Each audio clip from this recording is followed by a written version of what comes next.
This is the first Tuesday of the month Waupaca City Council meeting.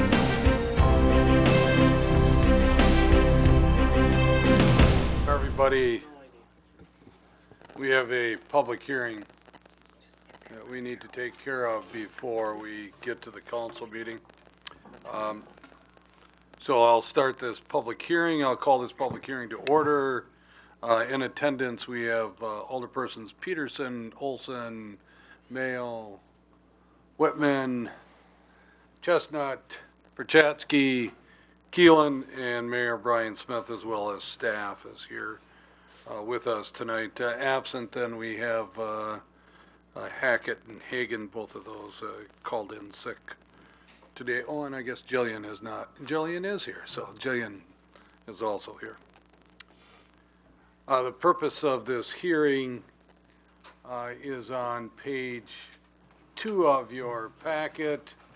This is to discuss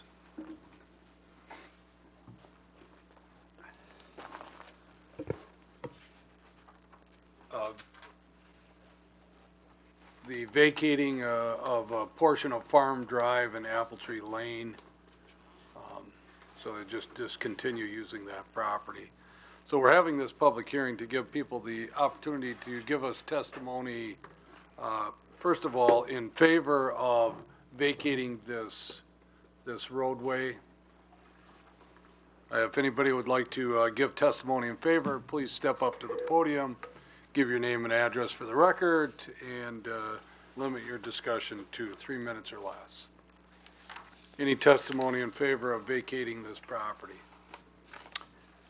Seeing none, hearing none. Any testimony in opposition to vacating this portion of Farm Drive and Apple Tree Lane, which is shown on a map on page 3? No testimony in opposition. Short public hearing. I declare this public hearing closed at 5:53 p.m. We will start the council meeting right at 6 o'clock. Ready, everybody? Welcome. No, we're ready. Okay, welcome everybody to our regular scheduled city council meeting. Today is Tuesday, December 6, 2016. It is 6 p.m. I call this meeting to order, and let's begin with the Pledge of Allegiance. I pledge allegiance to the flag of the United States of America and to the republic for which it stands, one nation, under God, indivisible, with liberty and justice for all. And we'll ask Sandy to read the open meeting statement for us. This meeting and all other meetings of the Common Council are open to the public. Proper notice has been posted and given to the press in accordance with Wisconsin state statutes, so the citizens may be aware of the time, place, and agenda of this meeting. And also take roll for us, Sandy. Brian Smith. Here. Steve Hackett. Lori Chestnut. Here. Paul Hagan. Alan Keeland. Here. Scott Perchatsky. Here. Dave Peterson. Here. Paul Mayo. Here.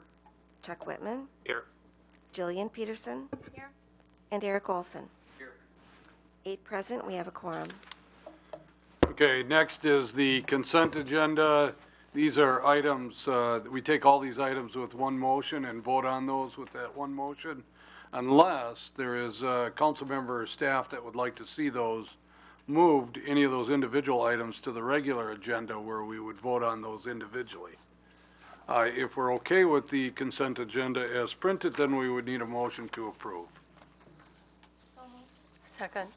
Motion by Jillian Peterson, second by Chestnut, that we approve the consent agenda as printed.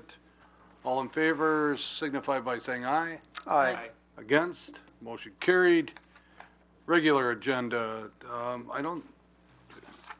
it is what we see there. I don't think we need to make any changes, move anything around. There's no additions to that. So if we're okay with the regular agenda, we would need a motion for that. Second. Motion by Olson, second by Keelan, that we approve the regular agenda as printed. Any discussion? All in favor signify by saying aye. Aye. Against? Motion carried. Move on to non-agenda items and announcements. We have a certificate of appreciation for Brent Krieger for his 5 years of service to the city. I know Brent's not here tonight, but Helgi, you want to make sure that he gets that? Awesome. I know this isn't department night here, but Sergeant Helgerson has been promoted to a new position, so I thought that maybe we could just recognize that. He is now the Detective Sergeant for the city of Waupaca. So congratulations, Helger.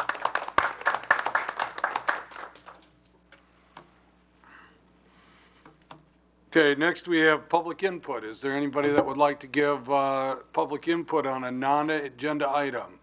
If there is, please step up to the podium, give your name and address, and limit your discussion to 3 minutes or less.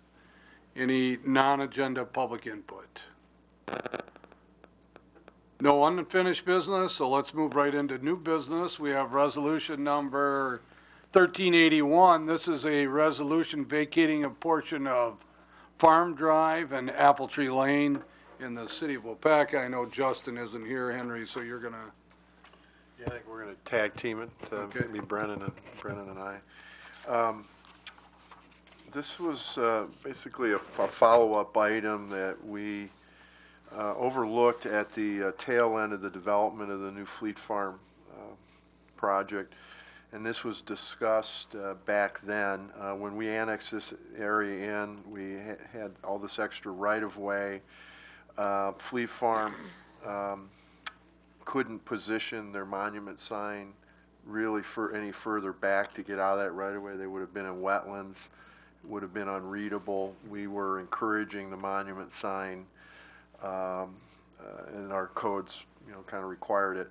So this was something we had talked about back then and just never followed up with. So I think I've accurately reflected that, but I don't know if you have anything else. No, Fleet Farm approached us earlier this year when they were doing assessment on their property and identified that their signs were not actually on their property. So that's when they approached us about vacating this right away so that they would come into compliance. But in reviewing it with the engineering department, it's additional right away that's not needed by our utility. So we felt it was comfortable enough to move forward and vacate in the right away. Okay, so we had a public hearing beforehand. There was nobody that spoke in favor of or against the resolution, so we would need council approval if we would want to move forward with this resolution. I move to approve the resolution. I'll second. Motion by Keelan, second by Chestnut, that we approve resolution number 1381. This is a resolution vacating a portion of Farm Drive and Apple Tree Lane, which is up by Fleet Farm in the city. Any discussion? If not, Sandy will call the roll. Jillian Peterson. Aye. Chuck Whitman. Aye. Paul Mayo. Aye. Eric Olson. Aye. Scott Perchatsky. Aye. Alan Keeland. Aye. Lori Chestnut. Aye. And Dave Peterson. Aye. 8 ayes, motion carried. All right, let's move on to B then. This is vacating hangar number 6 by Carol Benjamin out at the Waupaca Municipal Airport, and then also renting it to someone new, Philip Thompson, which is again the same hangar number 6. You can see on page 89 and 90, you can see where the on page 89 where the request to vacate the hangar, and then on page 90 the rental of that hangar by Philip Thompson, the new leasee. And the airport board has recommended us approving this, so we would need approval of that. I move to approve the vacating and the rental.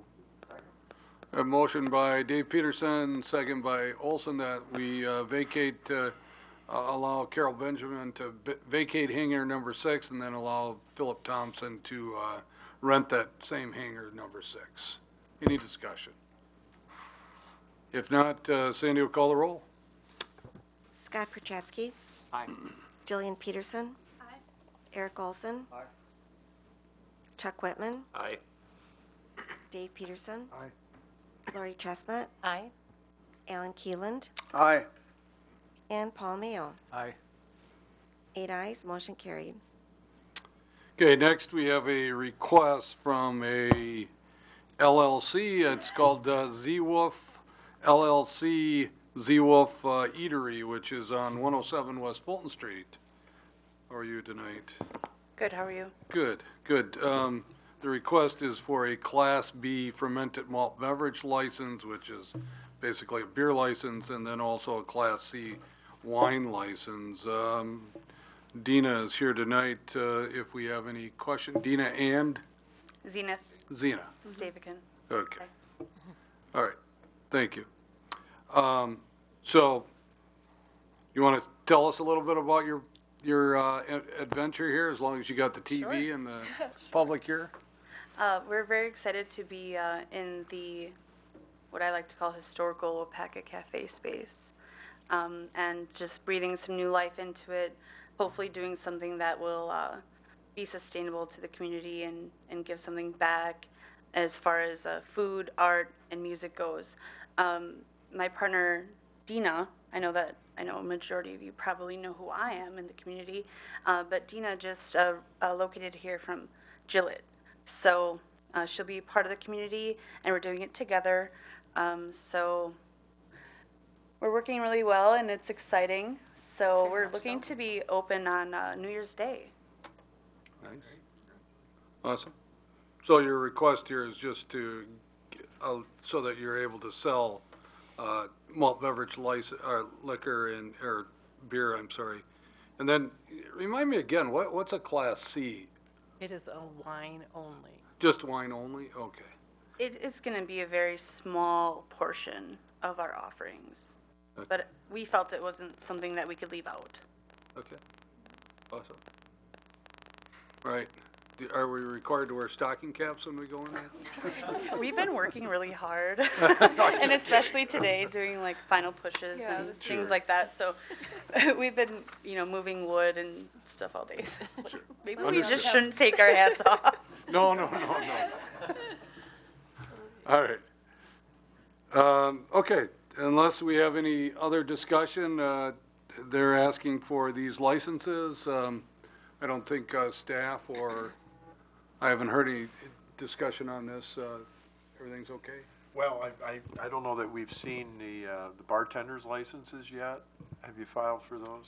I do believe when we provided paperwork, I personally have completed the alcohol server certification. I'll have to. And then I have yet to do mine, but we do have other employees who everyone's pretty much Okay, good. set. Well, I don't so think Dina, if she's the agent, she doesn't Have need to a do- bar. no. Yeah, but, okay. All right. All right, so we'd be looking for a motion to approve.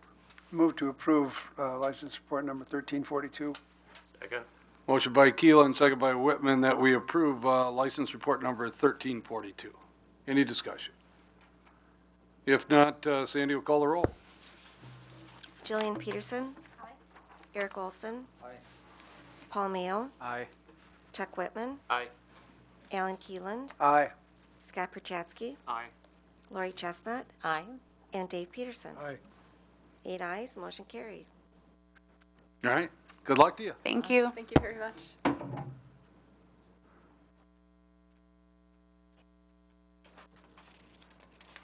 Okay, we're on to letter D. This is a disallowance of James Seehausen's property damage claim. Kathy, your name is on this, so. Thank you, Mayor. Good evening, Council. My item starts on page 95 of the packet. The city received a claim for property damage from James Seehausen for damage on October 21st this year for personal property located at 514 Mill Street. He experienced 4 to 5 inches of raw sewage back up in his basement. Their plumbing contractor was unable to clear the blockage on the property side and called the city, and city staff found the blockage at the manhole and removed it. The city had been in the area cleaning the lines a week prior to the incident. But somehow there was something let loose and blocked the manhole, the line by the manhole by Mr. Seehausen house. We submitted the claim to our our liability insurance carrier, and after review, they recommended that the council disallow the claim because we had no choice. We weren't in the area currently when the blockage occurred, and we had just cleaned the portion, so we were doing maintenance of effort on the sewer lines. So Mr. Seehausen did, as I attached, did submit it to his renter's insurance, which does not cover sewage backup. It's a separate policy. Yeah, you gotta have a separate rider for that, Yeah. isn't that something? So, so it's been recommended to disallow the claim. It's an unfortunate incident for the damage that had happened because there was nothing that the city could do, nor Mr. Seehausen. Kathy, I have two questions. Sure. One, if he decides to try and go through the court systems and appeal this, basically, I mean, is that the next step, John? He would go to the courts? Yeah. Okay. And if he goes to small claims and he wins, Then we owe it. then we owe it? Will our insurance company pay it then? No. So, will our insurance company pay it if we accept this and give him the $1,500? No. It's not part of our policy. They're saying it should be disallowed. And so they're not covering it. And if we go to court,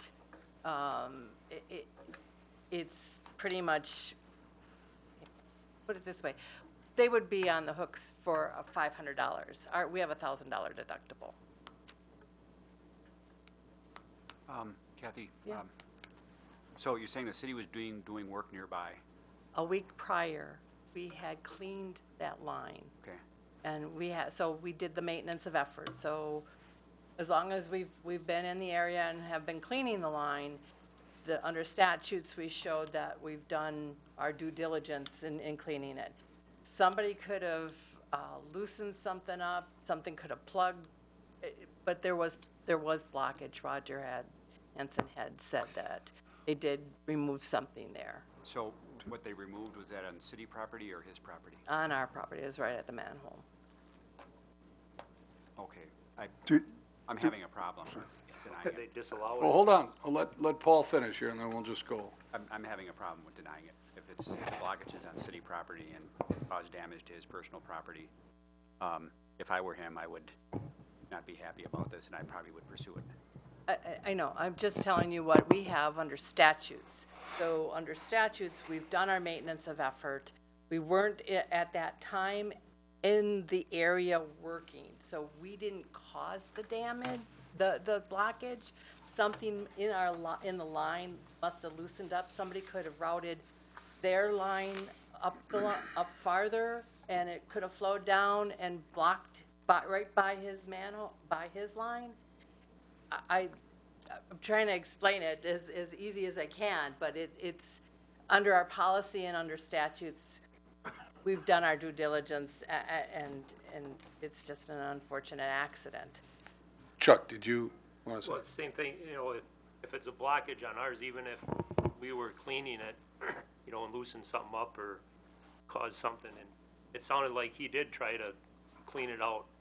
He tried to clean it on his and side. there was Yes, he nothing did. there, they couldn't get it. And he so- couldn't get it. So right. once the plumber notified the city that it had been on our end, our crews went out there, and routed it and loosened whatever it was out. So there was a blockage on our end.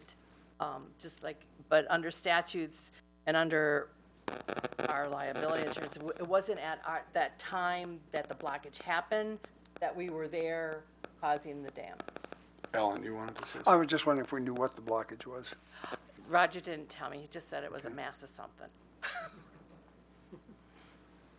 Better not to know. Well, Over the years, we've had many different insurance companies, and Paul, you help me out here, but we've had a number of situations where this has happened, and we've never had our insurance company tell us that we should pay it. They've always denied it in the past. I can't remember one time. Can you, Henry? In the last 20 years? I think it's standard. I mean, it could have been a week, it could have been 11 months. You know, there was a time period between when we were last there, and so, yeah, that's their standard. It is. It's just the way the insurance company stands. I mean, I'm not saying that we should deny it just because the insurance company denied it. I'm just telling you that we've never had one that's. I understand. And I also understand that it's nothing that the city purposely did, and maybe we're not, can't point the finger at us that we're at fault, but he certainly is not at fault. And he's the one that's going to end up paying it, and I'm having a problem. I think it's a question of fairness here, and I don't think it's fair to deny it, personally. I think you also, if you go down that line, and I agree with you, both of you, tell you the truth, but I think if you go down that avenue, then you'd probably need to look at his claim, you know, and justify the $1,500. You know what I'm saying?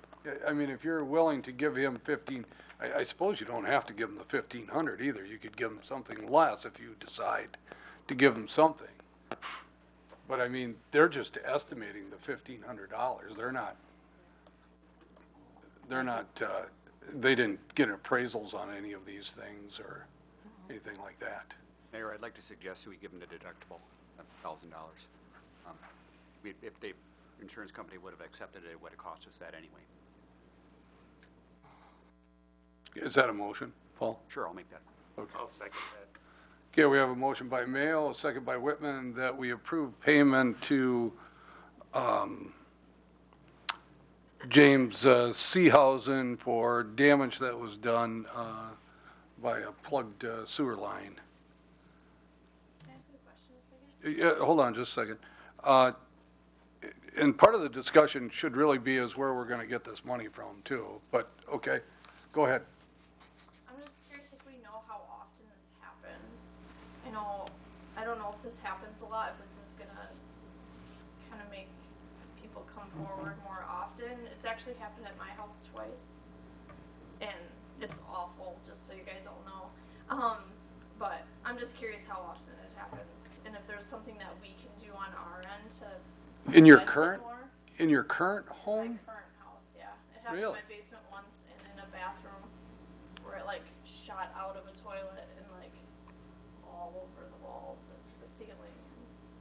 Yeah. Mayor, a lot of this depends on whether it's on city property or on the owner's property. A lot of times you get roots and stuff, which causes the backup. The city is not responsible. We have had cases of that, and it's been denied, and there isn't much thing that they can do. They gotta ride their own laterals and everything else. It's not our business to do that. Apparently, this was in the city main where it got backed up. Yeah. There is a report that Roger provided which indicated when some of that stuff was found, it looks as if there was a lot of roots that were in the main that they cleaned, which I don't know if that is any evidence towards what happened, but it appears as if they have a lot of information for most people, and some of that indicates in October one year, just a little botching and there was many other comments there, but it appears as if there are problems with roots along that main.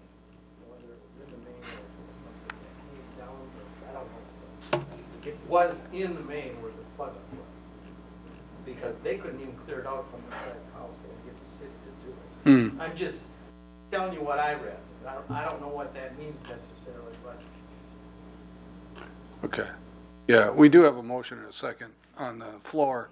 Yeah, I might just want to amend that motion, I would suggest that you, if you're going to allow the 1,000, also deny the other 500 at the same time. Okay. Paul, are you okay? Yes, yep. Yes. And who did the second, Chuck? Yes, sir. And all that does is that if they are going to make claim for that 500 bucks, if you pay the 1,000, and they want to make claim for the 500, that is shorten the time up that they can file suit, that's all. Okay. Okay. Can we go back to the insurance company and appeal their findings? I have never had that. Usually when they've done it, they've denied it. They've denied it based on their our policy and statute. So, you know, this is their interpretation of statutes for our immunity. Shot at him if he sued you and got the 500. You're in it for 1,000 one way or the other. Yeah, and that's what we're paying, so. Okay.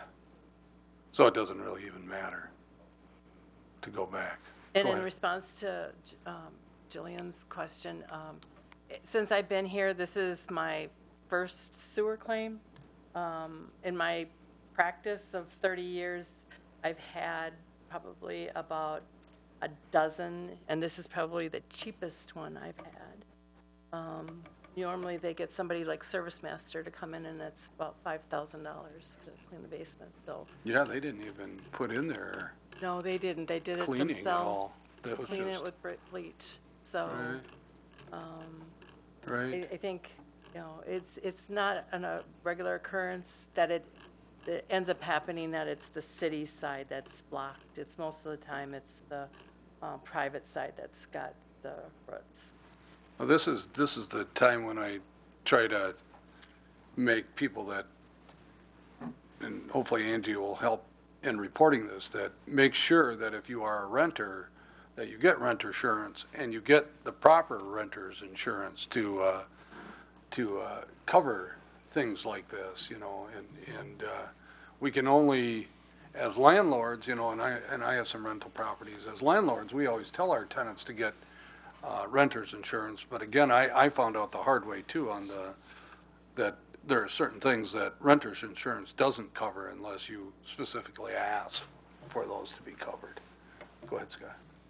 I guess my thought is it was our main, and I think we were somewhat responsible here, but I'd like to see, was there any itemized, this was a $1,500, was there any items listed that? Yes, there was. I thought Page I 97. covered Oh, it. I didn't There get that look on far, there. okay. There was a laptop, computer, All right. Oh, I see it. clothing, a Christmas tree, Christmas decorations. Okay. So Guess I didn't go far enough, okay. there was at least I would say at least $1,000 Okay. worth of items. Well, especially since they didn't even include the cleaning in there too, you know. And Right. that's, well, it's happened to me personally, quite honestly, but as it turned out, it was, like John said, it was the lateral, it wasn't the streets problem, or it wasn't in the main. And I remember it happening just a couple of years ago, right in front of the sheriff's department. There's that one house that's there, remember? And Yeah. that main collapsed. That just collapsed, yeah. Remember? That's a No, different. wasn't that a water main? And it went back to, and actually that property owner did not accept our offer of money. You made a decision to give him money, Yeah. he didn't accept it. Okay. Because it was something less than what he had asked for, and I guess he was just saying no out of principle. Well, in that case, though, he didn't even attempt to have renter's insurance either, though. But he had some pretty valuable Sound stuff, equipment and yeah. stuff, yeah. Well, we're getting off task here. Kathy, where are we gonna get this money from? It is within the sewer fund, so it would come out as an expense, Okay, sewer fund. all right. So can we add that to your motion too, Paul and Chuck, that we make sure that we know that it's coming out of the sewer fund? Okay. Everybody got the motion? Pay $1,000 to this individual and deny the $500 additional. And it should come out of the sewer fund.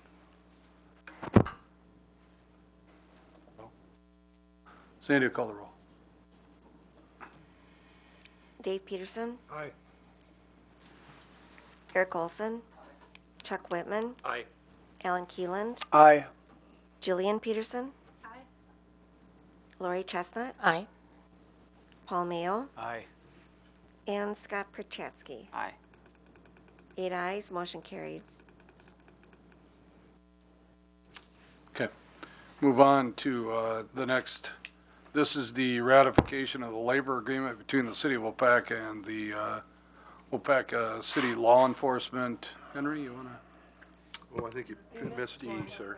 Yeah. Okay, let's go back. Kathy. Well, this is a resolution for borrow. Maybe I did it intentionally. It is an intent to borrow, so. Yeah. It's resolution 1380, it's declaring official intent to borrow, intent to reimburse expenditures from the 2017 capital projects from proceeds of borrowing.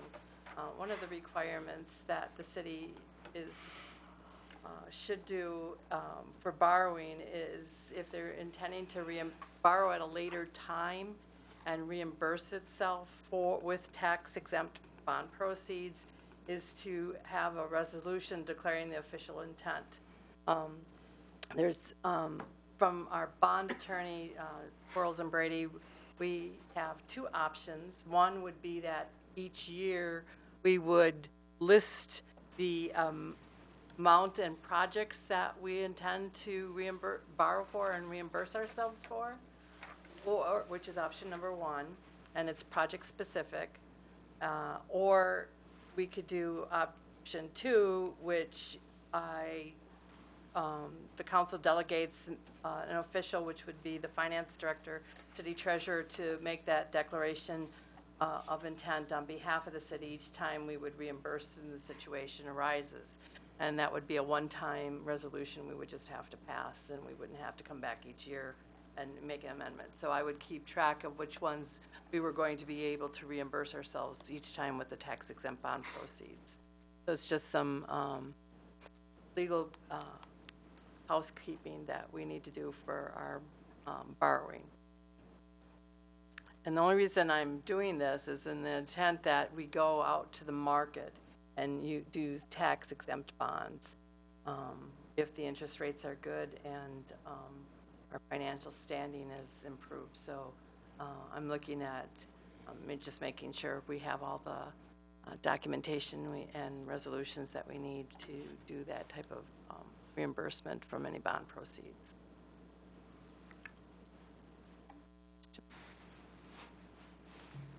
I know you have never done this before.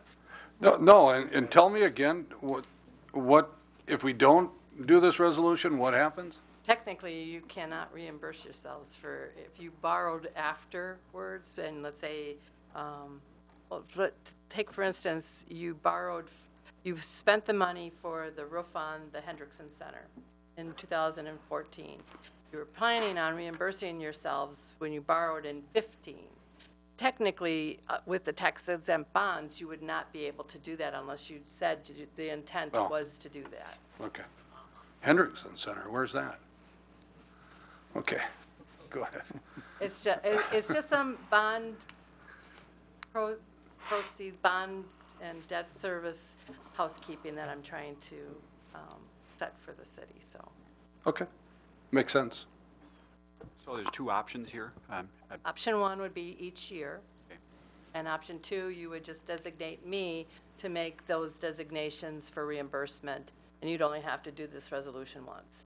I keep track in a folder for each year the intent to reimburse these qualified projects. I would move that we approve resolution 1380 using option 2. Motion by Mayo, second by Olson, that we approve resolution 1380 with option 2, which is a resolution authorizing the intent to borrow for the capital improvement projects, appointing our finance director, treasurer. Any discussion? Does that mean that we'll have knowledge, Kathy, if you're going ahead and doing this all the time, that council will be informed? All the capital projects are usually over $10,000, so Okay. you're going to need to approve those projects anyways. They're also part of the budget.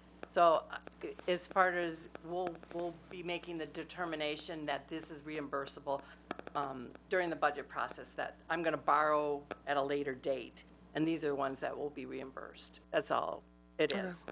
You'll see the fund, and you can see the funding in the capital improvement plan summary that I gave you attached. Those are the ones like the police chief's vehicle, the police department's vehicle that we authorized already to go out and get the bid. If I would get that bond proceeds later, if we didn't have this resolution, we wouldn't have that in place to reimburse ourselves if we paid for it ahead of time. So I'm just doing some housekeeping in that we have that ability to do reimbursements. Okay? Sandy, call the roll. Eric Olson. Lori Chestnut. Aye. Paul Mayo. Aye. Chuck Whitman. Aye. Dave Peterson. Aye. Jillian Peterson. Aye. Alan Keeland. Aye. And Scott Perchatsky. Aye. 8 ayes, motion carried. Good. Instead of going forward, I'm going to go back for a second. Kathy, when was this James Seehausen, was he notified that the insurance company denied his claim? The insurance company did send him a letter. Okay.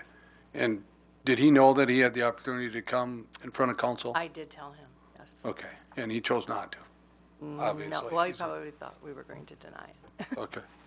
All right. Okay. Let's move on to F. Right? Yes. Okay. This is a ratification of labor agreement between the city and the police. Henry? My stuff, this particular information starts on page 115 of your packet. I did include with my cover memo the union's initial proposal so you could kind of follow along. And then, as I mentioned in the memo, we did have a tentative agreement that their union did not ratify. So, in consultation with the mayor and Alderman Keelan and Jillian Peterson, we sat down and talked about a response back and felt that the 1% permanent lift would get the job done, and that's was their concern. That is the only difference between the first tentative agreement and the second. And you can see that in here. So I don't know if you want to go through all the items or not. I mean, it was in the memo. If you have any questions, So, I'd be happy to help out with it. so council, we understand then, right, that the police then will be getting a 1% raise, and that is permanent raise, where the rest of the employees, and that part is not on our agenda tonight, but we probably need to discuss at our next meeting what we want to do with the other employees then, because we gave them a 1.5% increase, but it is not permanent. It's something that you have to decide on at the end, by the end of 2017, whether you want to make it permanent or not. So I'll ask Henry and Sandy to put that on the agenda, and we can discuss that at our next council meeting. So we're basically just talking about the agreement between the city and the police right now. And these would just be the police that are covered by the union. Okay, does anybody want any other clarification on besides just the wage increase, any of the other proposals that were in there? Is this a 1 year, 2 year? It's two. Two? You have to, the second year though, there's a little bit more to it. Yeah. Did you understand that? Well, you want to go through it? Yeah, they. Just give them an example. Yeah, Yeah. it's called a Me Too clause. Okay. You learn something new in all these. Basically, they're guaranteed at least a 1%, but no more than a 2% The second in year. 2018. Yeah. So, for instance, if the non-reps get no pay increase for 2018, the police would get 1%. Conversely, if council chooses to give the non-reps 2.5%, the union members would get 2%. They'd get no more than 2%. So it's essentially meant to have parity for all the employees in theory, but council would have the flexibility to do whatever you want it to do. And again, based on our financial picture too.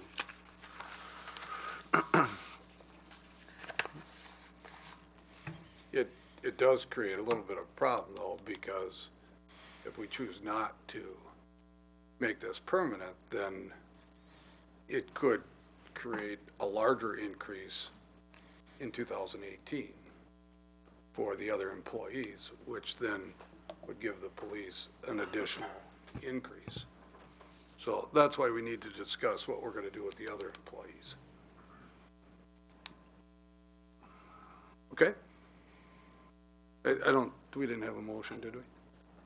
Okay. Any other questions on the agreement part of it? We're looking for a motion then. Make a motion, we accept this tentative agreement between the City of Waupaca and Local 267. I'll second. Okay, I don't think it's tentative though. Yeah, Okay, we did receive, they did It's not ratify it, Okay. and we have the original. So this would be agreement. final approval then? Yeah. Okay. You're okay with that? Yep. Lori? Okay. Yep. Motion by Whitman, second by Chestnut, that we approve the ratification of this labor agreement. Any discussion? Sandy will call the roll. Lori Chestnut, Aye. Chuck Whitman, Aye. Jillian Peterson, Aye. Alan Keelan, Aye. Dave Peterson, Aye. Paul Mayo, Aye. Eric Olson, and Scott Perchatsky. Aye. 8 ayes, motion carried. Okay, we have license report number 1343. There are 2 individuals on here that are requesting operator's license. Same old thing. These are all pending background checks and not owing any money to the city. Need a motion to approve. Move to approve license report number 1343. Second. Motion by Keelan, second by Chestnut, that we approve license report number 1343. Any discussion? All in favor signify by saying aye. Aye. Against? Motion carried. Okay, next we have, we're going to go back into closed session again tonight for discussion. I don't anticipate it being real long, but it depends on how much discussion we have. But I don't anticipate it being more than 10, 15 minutes, but I could be wrong on this, but I think that's about right. So we need a motion to convene into closed session in accordance with Wisconsin State Statutes 19.85, Parent 1, Parent G, to confer with legal counsel for the governmental body who is rendering oral or written advice concerning strategy to be adopted by the body with respect to litigation in which it is or is likely to become involved. So moved. Motion by Keelan, second by Dave Peterson, that we convene into closed session. Sandy will call the roll. Chuck Whitman, Aye. Scott Perchatsky, Aye. Lori Chestnut, Aye. Paul Mayo, Aye. Jillian Peterson, Aye. Dave Peterson, Aye. Eric Olson, and Alan Keeland. Aye. 8 ayes, motion carried.